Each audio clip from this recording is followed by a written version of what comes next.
Hindi ko po maalala, Your Honor. Anak ng Sa tagal. patawala. Sa tagal po, Your Honor. Alam mo, ikaw, Morales, nagbabanggit ka ng pangalan ng mga personalidad, ultimo pangalan ng presidente, ultimo pangalan ng mga iba't ibang sikat na artista, na wala ka na may ebidensya. Naninira ka lang ng tao eh. Your Honor. Talaga bang nakalimutan mo na kung sino yung confidential informant mo, or ayaw mo lang sabihin because you don't want to break the trust between a informant and handler? Alam natin, as operatives, meron tayo diyang agreement between you and the confidential informant na hindi. What's up mga kayon? Welcome back pa rin syempre dito lang sa Joe Malone TV. Tunay na balita, walang kinakampihan, sumasalamin sa katotohanan lamang. Sinabihan ko yan. Yan po yung word ni Romy Enriquez doon sa CCTV.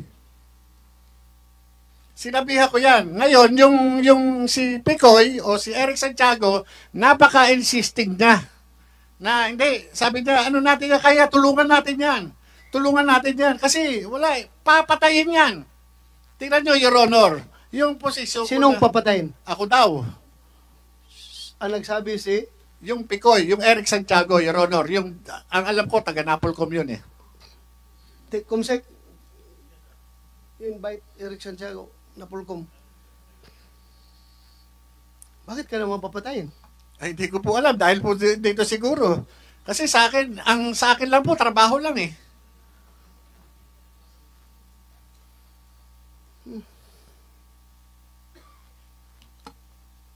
Mr. Chair, if I may. Yes, wait. Mabalik ko lang dun sa pag-misrepresent mo sa pagpasok mo sa PIDEA. Yes, Your Honor. Okay. Ito yung sinabit mong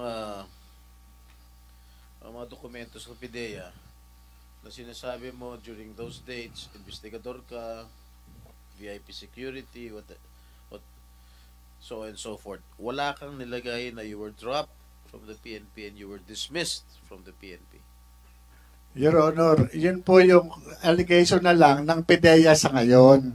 Nung panahon po ng recruitment process, na-comply ko po lahat yan.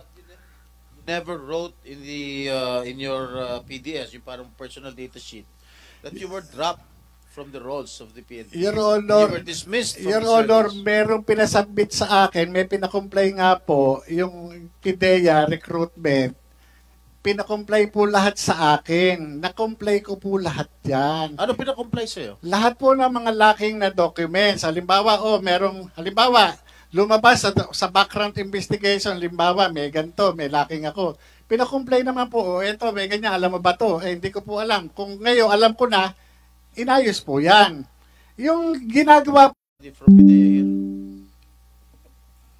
May represent. Yes, Your Honor. I'd like to request that you submit before the committee the PDS and other documents of We this have a copy of the gentleman. PDS, Your Honor. In fact, in the last hearing, When he was hired, meron na? we have a copy of the PDS now, Your Honor. Can we have a copy? In fact, this was discussed, this was shown. A part of it was shown in the last hearing. During the last hearing? Yes, sir. We have a slide for that, Your Honor. Oh, really? The Because I was portion not that you're present questioning. and I was not able to follow the proceedings last hearing. But at any rate, bilang isang dating ahente, Ginoong Morales, Yes, Your Honor. sa pag-conduct ba ng casing at surveillance o anumang anti-illegal drug operation, kanino ka ba dapat magpaalam? Usually, Your Honor, sa opisina, normal naman yan eh. Pwede ba, sagutin mo direct Yes, sir. yung sagot ko? Kung sino, ha? Apo. Huwag sa opisina. Yung kay Malay Director, ko, nakakausap mo ba yung kay opisina? Director Francia, Your Honor. Sandali, pag nakinakausap kita, huwag sumagot. Yes, Your Honor. You answer me direct to the point. Yes, Kanino Your ka Honor. nagpaalam? Director Francia, yung aking division chief, Your Honor. Okay. Kami naman na nag-uusap palagi, Your Honor. Hindi kay gadapan. No, sir. Ha? No, Your Honor. Sino ba si gadapan? Yun ba yung immediate superior mo? Deputy Director General Deputy for Director Operation, Your General. Honor. Sino yung sinabihan mong kanino ka nagpapaalam? Kay Director Francia po. Director Francia. Okay. Tama ba yun? Sa'yo siya nagpapaalam? Yun po, Your Honor, good morning po. Yun po ang dapat, Your Honor. Dapat gagawin po niya bilang ako po yung kanyang hepe. So nagpapaalam siya sa'yo pag meron siyang i-conduct ng mga casing o surveillance o mga anti-illegal operation, drug operation. Papaalam siya? Matagal na po yun, Your Honor. Pero meron siyang mga bagay na pinapaalam. Ano yung mga bagay na pinapaalam niya? Halimbawa po, Your Honor, meron siyang informante at gusto niyang i-validate yung information na binibigay ng informante, dapat po siya magpaalam sa akin. Para po ipapaalam namin sa aming direktor. Si Gadapan? Hindi pa po siya, sir, Your Honor. Yung may director pa po yung Intelligence and Investigation Service bago po pumunta kay ASEC Gadapan. Alright. Gaano siya kadalas magpaalam sa'yo? Your Honor, pagpasensyahan niyo na po, hindi ko na po maalala dahil po matagal na po eh. Are you still connected with the PDEA Yes, Your Honor. as we speak? Yes, Your Honor. Alright. Ano sa pagkakilala mo rito kay Ginoong Morales? Noon pong magkakasama kami niyan, isa po siyang magaling na investigador. Hmm. Kaso nga lang po, noon lang pong last hearing, doon ko lang po nalaman na yung kanyang PDS ay meron pala siyang hindi na-disclose. At medyo, dati po sampalataya ako sa kanya, pero ngayon hindi na eh. Kasi po madami po siyang sinasabi na ina-assume lang niya. Nag-a-assume siya. Sa paniniwala niya, yun ang totoo, pero hindi naman. Ganun po pagkakakilala sa So kanya. para sa iyo, sira na yung kanyang kredibilidad. Tama po ba? Yes, Your Honor. Katulad po ng itong nagiging subject po ng inquiry na ito. Dapat po pinaalam niya po yun sa akin. At dapat naman, ako ay ipapaalam ko sa direktor namin. Tapos yung direktor namin ang dapat kakausap kay ASEC Gadapan. Ganun po dapat eh. Tapos si ASEC Gadapan, dapat siya naman po ang makikipag-usap sa aming Director General. Ganun po yung chain of command na dapat sundin. Sandali, paano na-disapprove ni Gadapan yung operations kung hindi dumaan sa iyo? Yun na nga po, Your Honor, hindi po dumaan sa akin. At saka Morales, po, sa aming paano Director. na-disapprove ni Gadapan yung operations mo kung hindi dumaan sa kanya? Your Honor, ako naiintindihan ko yung pinanggagalingan ni Director Francia. Dahil kung magsasabi siya ng totoo, yung mga nganib yung kanyang posisyon. Your Honor, ganito, no? Hindi po pwede na hindi alam ni Director Francia yung trabaho namin. Kasi siya yung direktang boss ko. Ngayon, yung kay ASEC Gadapan, nalaman ko yan na talagang pinahold talaga dahil sa kanya mismo, siya mismo. Ngayon, itong si Director Francia, Siya mismo. Sino siya mismo? si ASEC Gadapan. Ito si Director Francia, Your Honor, kung mapabalikan po natin noong nakarang hearing, sinasabi niya, hindi kami nagkausap sa telepono sa pamamagitan itong si Dave Curioso. Ang sabi ko pa nga sa kanya nung magpadala ako ng sulat kay kay DG Lasso, no. Ang sabi pa nga, ni Tata Abe, I am referring to Director Francia. Sana hindi ka nalang nagpadala ng sulat kasi hindi naman pinansin ni DG. Kaya Anyway, I will, may separate question na ako dyan in relation to your conversation, Morales, Curioso, and Francia. Later, I will ask you later about that. Can we continue, Senator Jinggoy? Ikaw? Ikaw, kung Sige. meron pa akong mga questions dito. Thank you, Tapos ka na. Mr. Chair, if I may proceed. I'm sorry I was not able to follow the proceedings last hearing. No? But at any rate,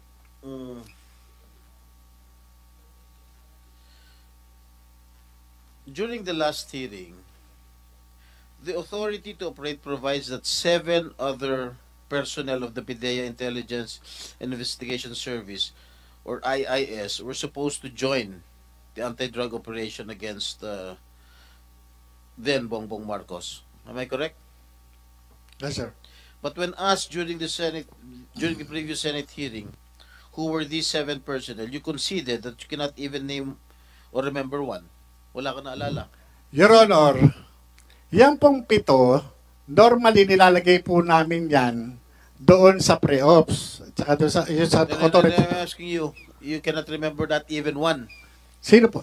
Yung 7 operatiba, Your Honor? 7 personnel of the PIDEA, Intelligence, yung PIDEA IIS, Intelligence Investigation Service.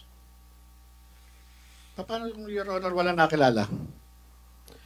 Last hearing daw, the authority to operate provides that, may nagtanong sa'yo, hindi ko alam kung sino, the authority to operate provides that 7 other personnel of the PIDEA Intelligence Investigation Service, or yung tinatawag na IIS, were supposed to join the anti-drug operation against Bongbong Marcos Akabonget. Correct? Am I correct? Your Honor, wala akong natatandaan na ano, no? At may Hindi ko nagtanong pa sa hindi inyo ko during ma- the last may Yeah. nagtanong pa sa inyo during the last hearing kung sino yung mga 7 personnel ng PIDEA na yun. Wala kang naalala ni isa. Last hearing, Your Honor, wala pong nagtanong sa akin na tungkol po doon sa 7 ano, no? Now, 7 can you- operatiba sige, po. ako magtatanong sa iyo. Sino itong 7 personnel na ito ng PIDEA? IIS. Nandyan po, Your Honor? Na Senator Jinggoy, maybe you're referring to yung 7 na nag-execute ng affidavit na hindi nangyari yung operations na ginawa nila? Because that was not, I presided that hearing at hindi ko narinig yung sinabi niya na 7 na kasama niya sa operation. Meron ka ba binanggit na... Wala, Your Honor, eh. Wala akong natatandaan na nagtanong kayo na sino-sino yung elements. Ang nandyan lang, yung ano, no, kung ano lang po yung entries na naandyan. Okay. You were also saying that when you got dismissed or separated from PIDEA, you left the alleged authority to operate in the pre-operation report at the IIS. Tama ba? Yes, Your Honor, nandun sa opisina. Do you have any proof that you did left the said documents to IIS? Wala. Informal lahat po sa yung ginagawa namin, Your Honor. At nung umalis kami doon, nung na-transfer kami, hindi na kami nakabalik, Your Honor, doon sa opisina na yun. Ultimo nga po, yung case folder ko na lang. Paano, educate me, paano nabanggit ang pangalan ni Presidente, pangalan ni Marcel Soriano, at iba't iba pang person? Your Honor, ito yung confidential informant na nakunan ko ng statement. At ito, Who is this confidential informant? hindi ko po maalala, Your Honor. Anak ng Sa tagal. patawala. Sa tagal po, Your Honor. Alam mo, ikaw Morales, nagbabanggit ka ng pangalan ng mga personalidad, ultimo pangalan ng presidente, ultimo pangalan ng mga iba't ibang sikat na artista na wala ka na may ebidensya. Your Honor. Sinasabi galing sa informant. Your Honor, Sandali yung- lang. Can you just let me Yes, Your finish? Honor. Ang sinasabi mo, galing sa informant. Ngayon, ang sinasagot mo sa akin, hindi mo natatandaan kung sino informant mo? Ha? Am I correct? Hindi mo natatandaan? Your Honor. Naninira ka lang ng tao eh. Your Honor, pagpaumanhin niyo po, ako po bilang investigador, kumuha lang po ako ng salaysay. Ang confidential informant po, yung nag-declare. Yung pong lahat ng kanyang testimonya, nireduce ko po yun doon sa kanyang sworn statement. Ang aking motivation para kunan siya ng salaysay ay dahil doon sa dala niyang litrato, 5 pirasong litrato. Na yung litrato na yon, na pinrint, magmula doon sa kanyang cellphone, pinakita, Your Honor, yun. Pinakita yun. Yang mga, ano na yan, yung mga tao na naandyan, siya po mismo ang nag-declare. Kahit kilala ko, o nakikilala ko yung tao na naandon sa picture, tinanong ko po sa kanya. Kahit kung ano yung ginagawa doon, tinanong ko po sa kanya. Hindi ko po siya pinangungunahan. Your Honor, sa dami ng mga nahawakan kong kaso sa PIDEA, hindi po kara-kara, kagaya nga sabi ko po sa inyo, yung mga dokumento, kinakailangan ko makita para maging specific po ako. Mayroon akong ibang naaalala, pero pagpaumanhin po ninyo, hindi po lahat o kabuuan maaalala ko. Pero imposible na hindi ko po matandaan, Your Honor. Ito po yung, ano, siya po ang nagsabi Sige, nun. bigyan mo ako dokumento Your Honor, nandun nga po sa PIDEA. O, nasaan? Doon po naiwan yun. Hindi naman po ako nag-uuwi. O, PIDEA, meron bang pangalan si Marcel Soriano dyan, tsaka si Presidente Marcos. Your Honor, in the pre-operations report, there is no such name. But there's a hidden phrase there. No mention of the name Bongbong Marcos There is the name of Bongbong Marcos alias Bonget, Your Honor. na involved? No, I mean in the pre-operations. I'm referring to the pre-operations report, Your Honor. But the drug list, There is no name of the president, see? Your Honor. Maricel Soriano, No name, Your Honor. Your Honor, ito po ano, even si Pangulong Senator Duterte, Jinggoy, if I may, Jonathan, Your Honor, yung ayaw, klaruhin natin ito ha, talaga bang nakalimutan mo na kung sino yung confidential informant mo or ayaw mo lang sabihin because you don't want to break the trust between a informant and handler? Alam natin, as operatives, meron tayo diyang agreement between you and the confidential informant na hindi mo i-disclose yung pangalan niya no matter what happens. So, am I correct to assume na ayaw mo lang sabihin dahil ayaw mong ilaglag yung informant mo or talagang nakalimutan mo na kung sino siya? alam niyo, Your Honor, ano, pinipilit kong alalahanin yung pangalan ng tao. Babae, lalaki. Your Honor, yung mahirap kasi kung i-divulge ko yung kasarian ng confidential informant, Your Honor, makakanib ang buhay noon. Hindi po man sa, ano, no, yung confidential informant, Your Honor, hindi po siya, ano, talagang makakanib ang buhay, ma-identify kagad siya. Operator ka, ako operator din ako. Alam kong hindi ko ilaglag yung aking informant. Pero andito na tayo sa punto na ikaw na mismo ngayon, yung credibilidad mo ang tinatanong mo, baka nagsisinungaling ka dahil baka gawa-gawa mo lang ito dahil wala kang maituro na informant eh. Ito just a piece of advice. Once bigay sa kanya ng power of, ano yung power rin, Joe? Notarial power. Ibibigay niya yan. So, ultimately, magiging public document yan. Hindi mo na yan maitatago. So, ngayon, klaruhin natin, are you just hesitant to break your code of honor, your relationship between you and the confidential informant, or talagang wala ka nang maalala? Kasi your reputation is at stake here. Your Remember, Honor. your reputation is, as a resource person, is at stake here. Pag hindi mo ma-remember. Your Honor, ano, kung bibigyan niyo po ako ng pahintulot na i-reveal ko yung ano, no, kasarian ng confidential informant na wala akong mababiolate na constitutional rights ng tao, ipagkakaloob ko po. Pero sabi ko nga po sa inyo, yung pangalan niya, hindi ko matandaan. Kailangan ko po yung dokumento. Totoo po yun, yung Mr. Chair, dokumento. So, saan ngayon ang dokumento? Nasa PIDEA nga po. Kasi, kaya po ako lumabas. Dahil po, ako yung nag-imbestiga eh. Yun lang po yung sa akin eh. Ito, Jonathan, no? Mr. Morales, in your interview with Maharlika, April 30, 2024, in her YouTube channel, you said that dadalhin ko sa hukay ang pangalan ng confidential agent. So meaning, sinabi mo ba ito sa interview mo kay Maharlika? Ang sinabi ko po, dadalhin ko yung kanyang ano po, no? Yun yung usual po yun, sa totoo lang. Dadalhin mo sa hukay. Itong, sinabi mo ito sa interview with Maharlika. Hindi ko na po matandaan yung exact words na sinabi ko po noon, Your Honor. Please do not. Pero yung... Mag-self-distract ka dito kapag... Mr. kasi Chair. ito ay recorded lahat. Meron itong sinabi mo na dadalhin ko sa hukay ang pangalan ng confidential informant. Sinabi mo ito, hindi? May sinabi nga ako, Your Honor, doon sa identity na confidential informant. Sagutin mo lang diretso yung sagot Yun po. yung tanong ni Senator Bato. Hindi ko Sinabi naman- mo ba o hindi? Hindi ko lang po matandaan yung exact phrase, Your Honor. Except praise po sinabi mo ito. May sinabi po ako, pero hindi. Your Honor. To this effect. Meron ako sinabi na babaunin ko sa libingan. Ang Yung confidentiality, nung identity, nung confidential informant. Sandali Yan lang, po, sandali ito lang. po yung hinihili ko sa inyo, sasabihin ko po. Kasi, ang hinihingi ko lang po is garantiya. Kasi, kapag sasabihin ko kung babae o lalaki, madali po siyang matutukoy.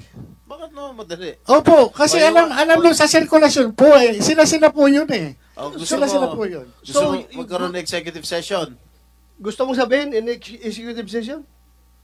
Palalabasin Yung namin lahat pangalan? ng mga tao rito. Tayong dalawa lang, mag-executive Oh, session. yan. Bigyan Yes, mo Sir sa Honor, akin. pagka kayo, pero yung ang pangalan, hindi, pero yung kasarian, baka sabi ko sa inyo, kahit hindi na po, bigyan nyo lang po ako ng garantiya na hindi ako ma-incriminate. Your Hindi Honor, nga. yun lang po. Paano ka ma-incriminate na kasarian lang pala sabihin mo eh? How many, anong population ng gender na lalaki o gender na babae sa buong mundo? Your Honor, pagka nagsabi ho ako, masusunog. Wala na magtitiwala sa law enforcement. Oh, Lalo regardless. sa magbibigay ng Kasi trabaho. ngayon, ikaw ang nasusunog ngayon eh. Kapag hindi mo sasabihin, ikaw ang nasusunog. Ito totoo lang ha. I am giving you an advice. Ikaw ang nasusunog ngayon dahil tinatago mo yung identity ng informant mo. I understand your position na ayaw mong ilaglag yung ahente mo. Pero ito, nandito na tayo ngayon sa hearing na ito. Baka naman kahit na in executive session, pwede mong sabihin sa akin kung sino yung informant mo. Oh, dalawa lang kayo, single. Dalawa lang tayo. Pareho kayo Wala. ano? Your Honor, kung ito, yung pangalan, alam ko, kaya nga hindi, sa totoo lang, Your Honor, hindi ko nga ho alam, hindi ko na matandaan sa tagal. Bali At wala. saka yung sinasabi, Your Honor, ni Senator Jinggoy, na lahat ng detalye alam ko. Your Honor, hindi ko nga alam yung ibang detalye. Kung ano lang po yung natatandaan ko, yun lang po. Alam mo, hindi ka panipaniwala itong mga sinasabi mo dahil yung mga ibang detalye, alam mo. Yung ibang naitatanong namin, hindi mo na alam, hindi mo na matandaan. Ultimo yung gender nung confidential informant, whether babae o lalaki, hindi mo rin, ayaw mo rin sabihin. Yung pangalan, nakalimutan mo. Pero samantalang yung mga ibang tinatanong namin sa inyo, way back, alam mo. Your Honor, kung mapapansin Alam nyo, mo, Mr. Jonathan, o ano bang rango mo, Jonathan? Colonel? hindi po, agent po. Ha? Agent. Agent. Or- Alam mo, Agent Jonathan, dito, we are ferreting out the truth. Ngayon, kung yung sinisiwalat mo rito, panay hearsay, hindi ka namin paniniwalaan. Dinamay mo na yung presidente. Sinabi ng PIDEA, he was never included in the drug list. Sinama mo mga ibang personalidad, mga sikat na artista. Tinanong natin ng PIDEA, they were never included in the drug list. Alam mo, nagsisinungaling Your ka eh. Honor, Sandali lang, patapusin mo ako. Nagsisinungaling ka eh. Huwag mo naman idadama yung mga ibang personalidad na wala namang kinalaman. Your Honor, Okay. trabaho po yun. Trabaho Trabaho ako mo? po Sandali, nag-umpisa, sandali, tumanggap lang po sandali ako lang. ng information. Trabaho mo na maglagay ng pangalan sa dokumento na hindi naman sila involved. Your Honor, mali Ano ba? naman po yan. Mali naman po yan. Trabaho na, Your Honor. Sandali lang, trabaho mo ba na magsangkot ng ibang mga personalidad na wala namang kamalay-malay, na hindi naman involved sa illegal na droga? Trabaho mo ba yun? Your Honor, mali po yung sinasabi ninyo. Ako po, nung panahon Kasi na wala yon, ka naman ebidensya eh. Your Honor, nandun nga po sa PIDEA na iwan. Naiwan. Sandali, Your Honor, tinatanong natin sa PIDEA eh. mismong si Pangulong Duterte, sinabi po niya yan, meron siyang impormasyon na yan. Bakit hindi natin ipatawag si Pangulong Duterte para, opo, Your Honor, Your Honor, Your Honor, Alam mo, I am tempted to invite the former President Duterte per your insinuations, pero ayaw ko magiging mapoliticize itong hearing natin. We may lose our objectivity here kapag papasukan na ito ng mga contending parties. I myself, being the chairman, I am identified with President Duterte, pero my God, with all honesty, I'm trying to be objective here. Kaya please, wag mo munang idamay yung former President Duterte kung gusto mong hindi mapasukan ng political color itong ating hearing. Ako, in all honesty, in the interest of fairness and justice and truth and everything, gusto ko siyang imbitahan. Pero alam mong titingnan ng mga tao dito, mapoliticize yung hearing natin. So please, hindi muna natin, hindi na abot. Even President Marcos na yung nakalagay dyan sa pre-ops ninyo, ay kung ako'y talagang gusto kong tatanungin natin siya, imbitahan natin siya, gusto kong imbitahan. Pero ayaw ko. Dahil nga, mawalan yung objectivity ng ating hearing. Maintain natin yung objectivity. Kaya at our level, kung kaya natin ma-resolve itong mga leakage na ito, please, Your Honor, with us. Cooperate. ito no, Your Honor, yung sinasabi ninyo. Yung dokumento na yan, iniwan sa PIDEA, iniwan ko doon sa PIDEA. Magmula nung marilib ako doon sa IIS, nandun po yan. Kinuha, ganito po yan, Your Honor. Ito ang confidential. Kalaruhin kita. Yes, Your Honor. Ako being the chairman, naniniwala ako na yung papel mo is authentic. Yes, Your Honor. Naniniwala ako. Sabi ko na during the past hearing, na authentic yan. Klaro yan, pero may investigation. Ang tanong lang ngayon, kung sinong nangangalaga ng papel na yan, kung nasaan yan ngayon, bakit nag-surface yan sa ibang tao. Kaya ngayon, malaking papel mo dito, at saka sana si Maharlika, kung andito siya ngayon, para malaman natin talaga yung katotohanan kung sinong nag-leak niyang papel na yan. Ako, no question about me. Totoo yan, kinukonfirm ko yung papel na yan. That's authentic.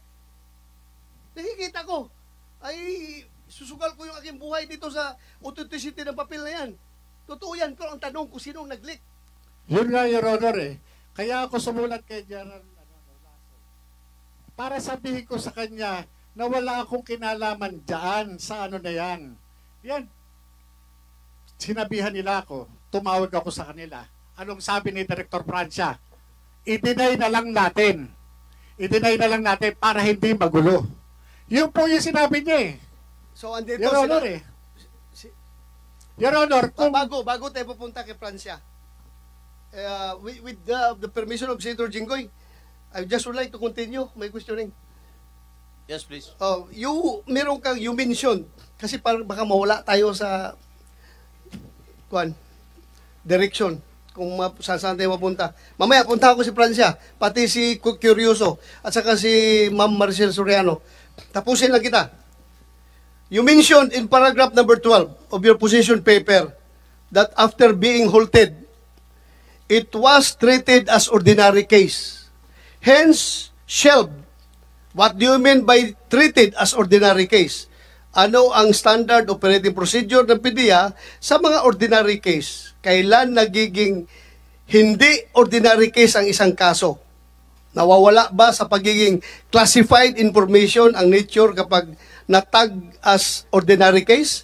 In this case, you classified it as confidential based on the markings on the said documents.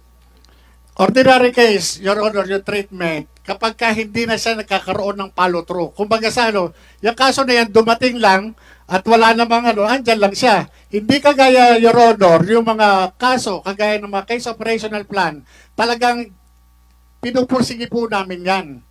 Halos araw-araw, gabi-gabi, talagang walang patid yung operation para lang meron kaming matuklasan. Hindi kaya yung kaso na yan, yung sa folder na yan, yung kay politician Bongbong Marcos, now President Marcos, Your Honor, at saka doon sa actress Maricel Soriano, yan, tinrato lang po ng ordinaryo na hindi matuloy, hindi andyan lang. Katulad po nung ibang kaso kagaya nan. Yung kaso doon, halos kasabay niyan na, yung kapareho niyan, yung nawala ng Armalite sa Baguio. Okay. Sige. Okay na yun. So, after the operation was halted. Yes, Your Honor. What happened to the information you gathered? Saan napunta ang mga documents na ginawa mo? Did you report your concerns to anyone within the chain of command? Doon lang po sa opisina. Alam naman po ni Director Francia yun eh. Hindi naman po pwede hindi niya alam eh. Saan sa opisina? Doon sa investigation division po. Nandun po, may mga compilation po kami ng mga folders doon. Sama-sama po yun. Pinapatong lamang po namin doon noon yun. Doon lang po yun talaga, Your Honor. So sinabi mo, Wala naman iba paglalagyan eh. sinabi mo, the case, sa 5 pictures na yun? Ilan doon sa picture, Your Honor? Patay na ba? Mr. Chair, Patay na pala yun? Mr. Chair, Yes, go ahead. hindi ko ito sinasabi ni Mr. Morales, double hearsay. Double hearsay naman talaga eh. Pinapangalanan niya yung si Maricel Soriano, Bongbong Marcos, Bong Dasa, galing daw sa informant niya. Tapos, Your Honor, sa pagkolekta namin ng mga information, ganun lang po ang proseso. Buti nga po, Your Honor, yung pagkakataon na yun, na-reduce po yun doon sa affidavit. Kasi nga po, ang purpose po ng pagkuha ko ng affidavit that time is para po doon sa application ng search warrant. Kaya po yun, deposition of witness po, yung prepared na document, yung short statement na yun. Yung tinuturo po na condominium, hindi po siya basta-basta na lang magkakandakan anti-drugs operation. Kinakailangan po doon is search warrant. Kaya nga yung preparation po ng dokumento na yun, ni-reduce doon sa deposition of witness. Kaya yung sasabihin, kaya nga ang purpose, Your Honor, ng operation sana, ng casing and surveillance is to verify the veracity of the report, Your Honor. Hindi como yun ay nakikita doon sa litrato, agad-agad, yun na yung gagamitin ebidensya sa korte. Your Honor, merong instruction din ako doon sa confidential informant na kumuha agad maaari ng sample ng white powdery substance na sinasabi niya. Sa akin, Your Honor, nagre-relay lang ako. Ano yung white powdery substance na sinasabi? Sa description at saka sa declaration ng confidential informant, ito ay cocaine. Ngayon, Hindi siya po? hindi po, cocaine. Ngayon, yung pong declaration po ng confidential informant, kahit nakikita ko dun sa litrato, tinatanong ko po sa kanya kung ano ito. Bagamat gusto kong linawin, Your Honor, yung litrato na yon o anuman, hindi siya sapat para sabihin natin na ang tinitira ay dangerous drugs agad. Kinakailangan meron tayong chemistry report. Kaya nga, ang subject po noong pre-ops at saka authority to operate na yun is to validate the information given by the confidential informant. Sa akin po, yung proseso na ginawa ko lamang po sa kanya, parte lamang po ng trabaho ko. Kung magmamaterial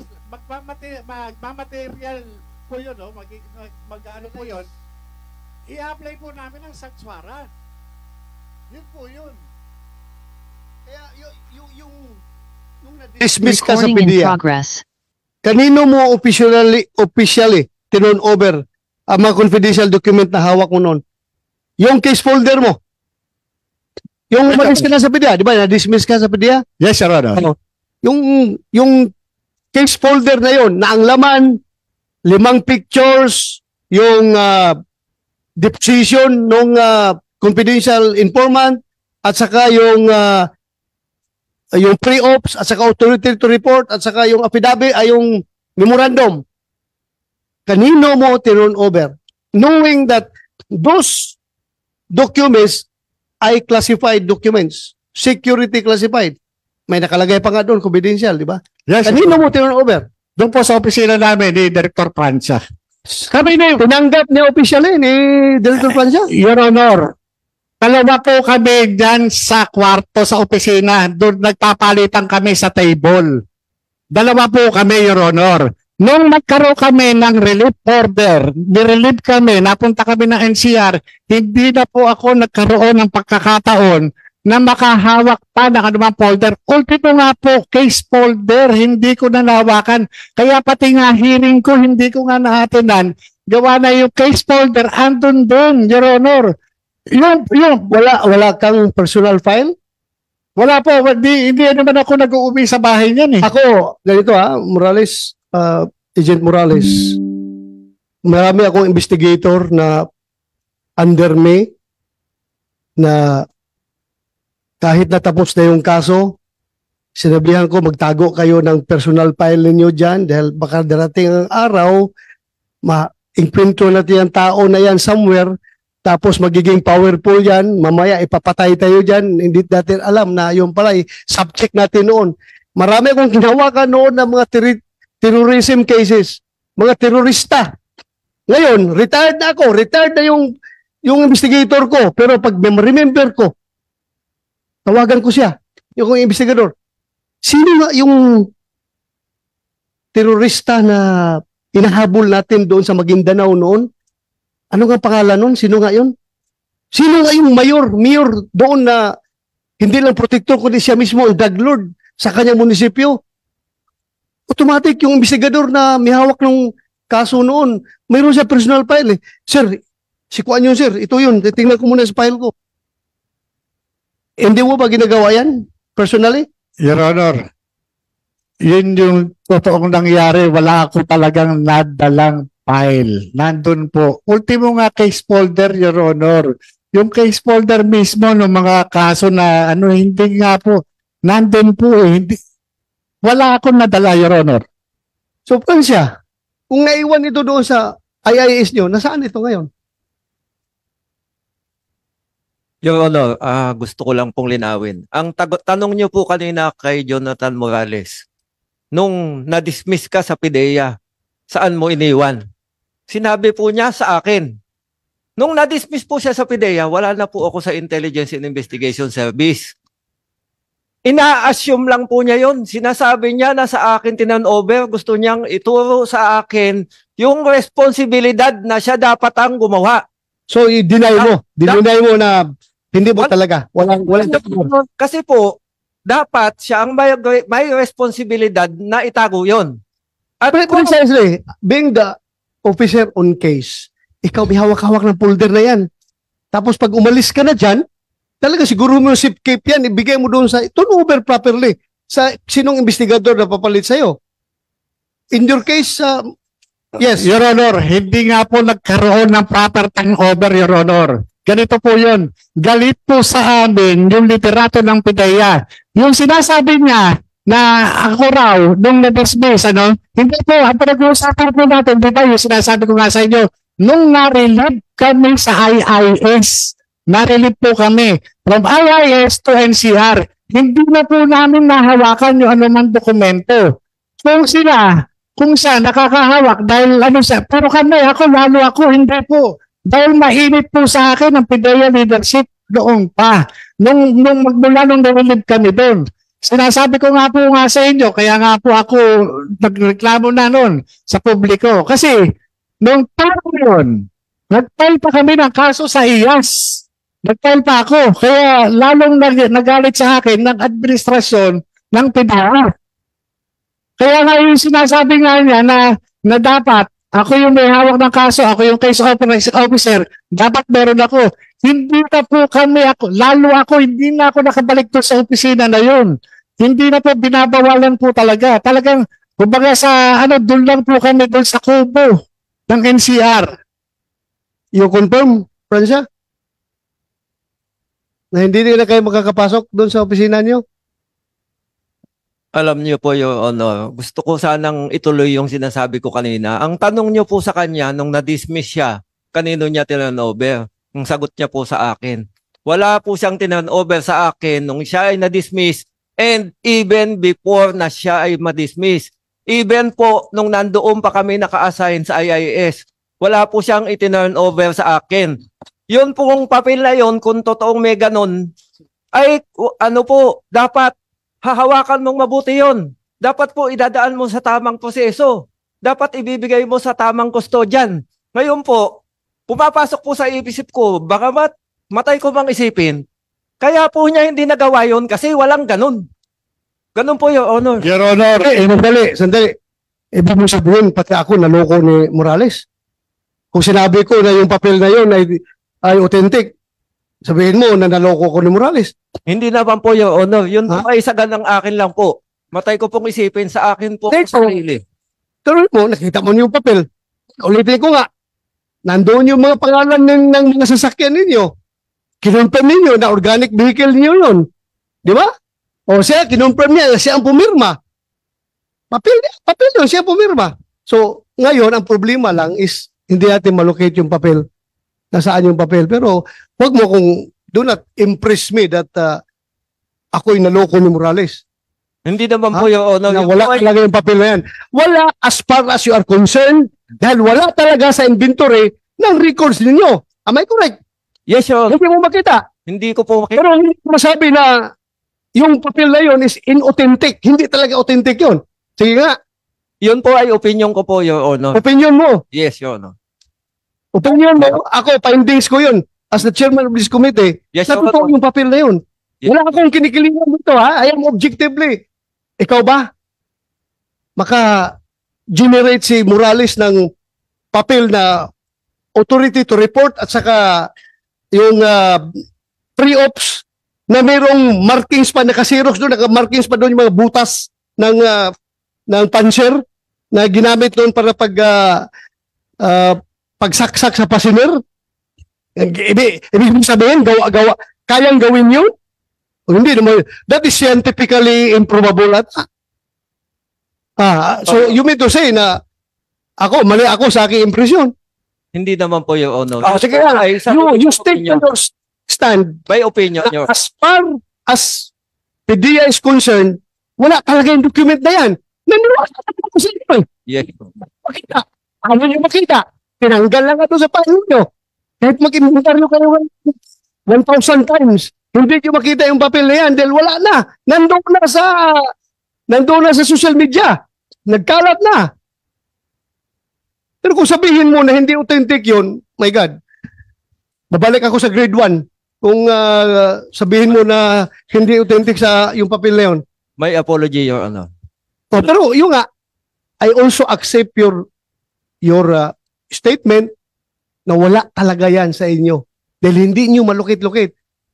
Hindi nyo makita. Wala talaga. I don't think nagsinungaling kayo. General Lasso, I don't think nagsinungaling si General Lasso. Sinabi niya na wala yan. Wala talaga. Hindi makita. Dahil dinukot na nga sa file. Tinanggal. Tinanggal lang ito sa mga pasiner na yun. Tinanggal. Wala talaga. Hindi nyo makita. Wala. Pero kung sabihin nyo na hindi authentic, I bet my life kung sabihin nyo na napagsabi ako na authentic yan, to sabihin nyo hindi authentic. Mr. Chair, Sa atin lang kung sino may hawak. Yan ang tanong natin ngayon. I-locate. Kaya nga tayo nag-conduct ng hearing to determine kung sino nag-leak niyan. Dahil ayaw natin na palaging gano'n na lang may mag-leak na gano'n ka-sensitive na information that will cause even the downfall of this country kung gano'n. this is my own opinion, and I believe in it. Sandali lang. When I call you and I recognize you, pwede ka magsalita. And this person has Unahin natin muna ang senador. this person has been charged of violation of Article 180 of the Revised Penal Code, which is still pending before the Metropolitan Trial Court, Branch 4 in San Fernando, Pampanga. In violation of Article 180 of the Revised Penal Code is ito sa false testimony. And the other criminal cases filed against Mr. Morales based on validated information from a concerned citizen. If this is true, estafa pending before the Metropolitan Trial Court, Pasig City, slight physical injuries pending before Branch 72, Pasig City. And as a final remark, Mr. Chair, the facts and evidence presented clearly demonstrate the questionable integrity and credibility of this particular resource person. And the same evidence refutes all accusations against the Philippine Drug Enforcement Agency and its current leadership. And the statements given by this particular resource person against the agency and its current leadership are evidently perjurious, defamatory, and outright false. That's all, Mr. Chair.